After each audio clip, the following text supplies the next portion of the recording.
Do you love coffee as much as we do? Together with billions of others, you probably drink a cup every day. But how much do you know about your steamy cup of joe? Is it as popular as tea? And can it be deadly if you drink too much?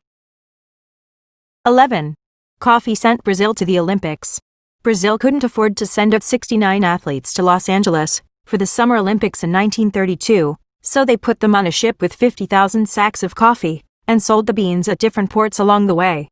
Good thing Brazil has been the world's largest coffee producer for more than 150 years, so they had beans to spare. 10. The lighter the roast, the more caffeine. As a general rule of thumb, the lighter the bean, the more caffeine it has.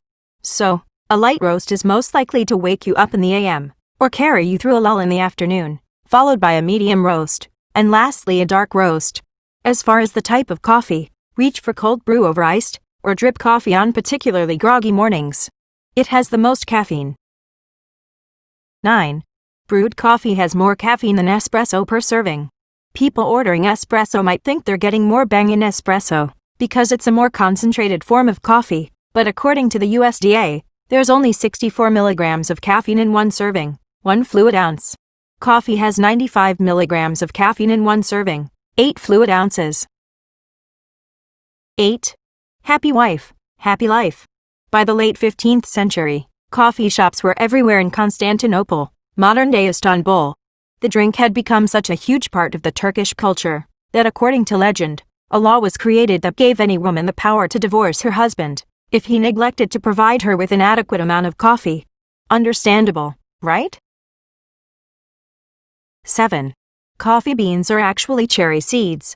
Coffee comes from a flowering bush-like plant that grows cherries. Once ripened, they're picked, processed and dried. Each cherry contains 2 or 3 seeds, which the average person would recognize as coffee beans. The plant's fruit isn't very pulpy, but it is edible. Taste depends on the growing area, climate, and other factors, but the general consensus is that they're sweet like honey. 6. Coffee reduces stress. Coffee acts well as an anti-stress substance due to the release of dopamine and serotonin, which trigger a good mood. 1 cup or even just the smell of coffee can calm your nerves. This could explain the lower risk of depression among coffee drinkers. Drinking between 2 to 4 cups of coffee every day appears to reduce the risk of suicide in men and women by 50%. Moreover, caffeine is one of the most common stimulators of the central nervous system, and its common stimulation is what keeps depression at bay. 5. It's one of the oldest beverages in the world. Together with tea, wine, and beer, coffee has been consumed for centuries.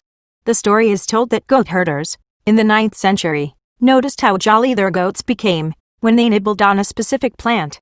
It turned out they were munching on the fruits from the coffee plant.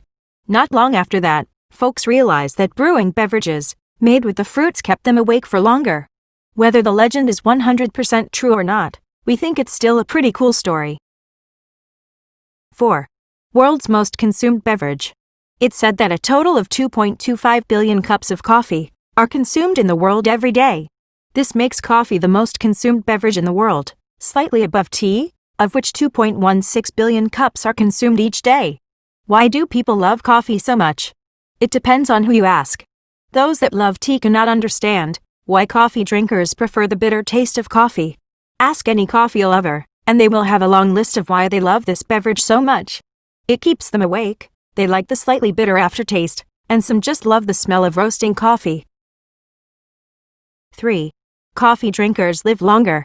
Drinking 4 cups of coffee a day can reduce your risk of cardiovascular disease, Parkinson's disease, and type 2 diabetes. Those that drink 8 cups a day can reduce their risk of death by 14%. Remember that adding sugar and milk to your coffee will add to your calorie and sugar intake. This will negatively influence any potential benefits you might get from drinking coffee. Some people are also more sensitive to caffeine, so don't go drinking 8 cups of coffee if you're not used to it. 2. Coffee can kill you. Well, that is if you drink 80 to 100 cups a day, which means you will have to drink about 23 liters of coffee within a 24-hour period. If you stick to about 4 cups of coffee a day, there's no need to worry. 1. Decaf coffee does contain caffeine. Much like alcohol-free booze that do contain small amounts of. 2. Does decaf coffee contain caffeine? The decaffeinating process removes about 97% of caffeine from coffee, leaving behind a small amount. This means that a cup of decaf coffee will contain about 15 milligrams of caffeine, as opposed to the 200 milligram in a regular cup. But unless you are extremely sensitive to caffeine, a few cups of decaf coffee won't give you the jitters. So today we've talked about 11 facts about coffee you probably didn't know. I hope that today's video is useful and interesting for you. Bye bye.